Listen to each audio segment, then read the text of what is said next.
Today we're taking a Type 3 to review all aspects of the process. We're going to talk a little bit about the essential questions first. So today's mini lesson focuses on essential question number 1, what makes analytical writing different from other types? Number 3, how do I make my analysis more interesting to my readers? And number 4, what kind of organization could be used in this form of writing? As you take today's assessment, the first step is going to obviously be to read the poem. The poem is entitled The Road Not Taken by Robert Frost.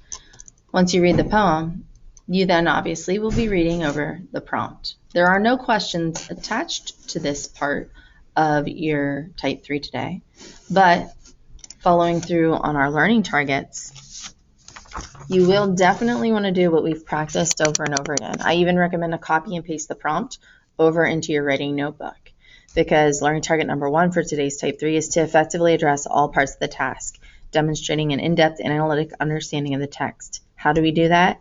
By breaking down the prompt. Remember, when you break down the prompt, you need to look for those 2 specific skills that were bold-facing. We highlight the description of the task. We underline the need for evidence, because those 2 parts are helpful for reminders of what we do when we analyze the text. But the most important things we focus on are the 2 skills that are contained in that prompt that we need to go back and look for.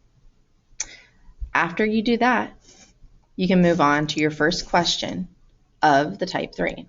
The first FCA for the Type 3 is to organize, it's organization number 2, to preview what's to follow using a thesis statement. Let's talk about that learning target now.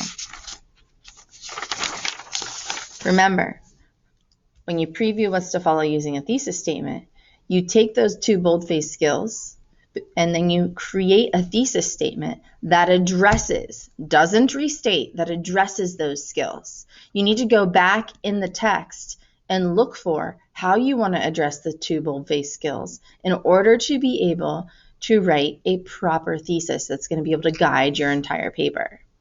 Remember, the thesis statement is meant to help you, so that way you already know how you're going to address the prompt fully, and you don't have to do any more thinking in regards to what you want to focus on to address the skills bold-faced from the prompt.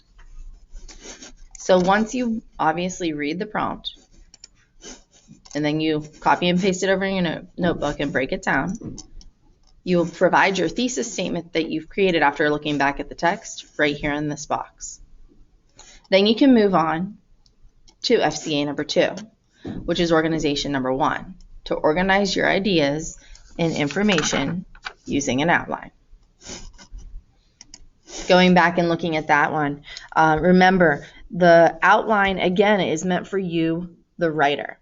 It's done after your thesis statement, and then you look at the parts embedded in your thesis statement and move them to decide the appropriate time and the appropriate paragraph that you want to talk about them. Remember, in an outline, we use Roman numerals, bullets, or some sort of numbering system. I expect to see that in question 2, FCA number 2 of this Type 3. Remember, your outline does not have to be, or should not be, paragraphed. Your only real complete sentence really is needed in that first paragraph, that first Roman numeral labeled area of introduction.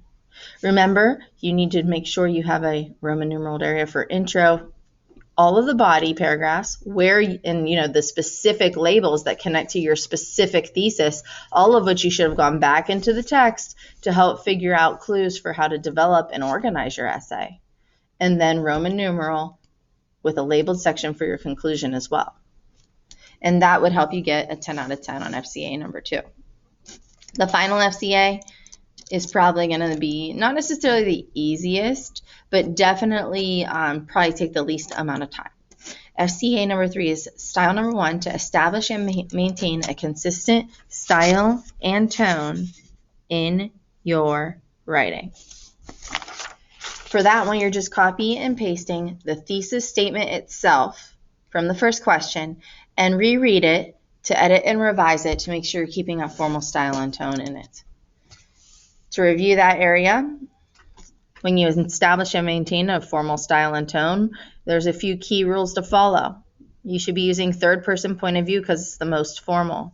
First person is less formal, and second person is completely informal. It's not formal at all. Avoid slang terms and overused expressions. Avoid abbreviations and simple sentences. Make it a little more complex. And avoid elementary questioning techniques over declarative sentences. So again, make sure that you're following the rules in your thesis statement and checking for that you've written it in a formal style and tone. Once you do all of those areas, I would highly recommend, and there's a note on the bottom to remind you, to copy and paste, just like you copy and pasted the prompt into your notebook to break it down, copy and paste the thesis statement and the outline that you've created in this type 3 into your writing notebook. I'd put it right at the top because we are going to spend some time looking at evidence selection for this as we get into next week. So go ahead and get started on today's type 3.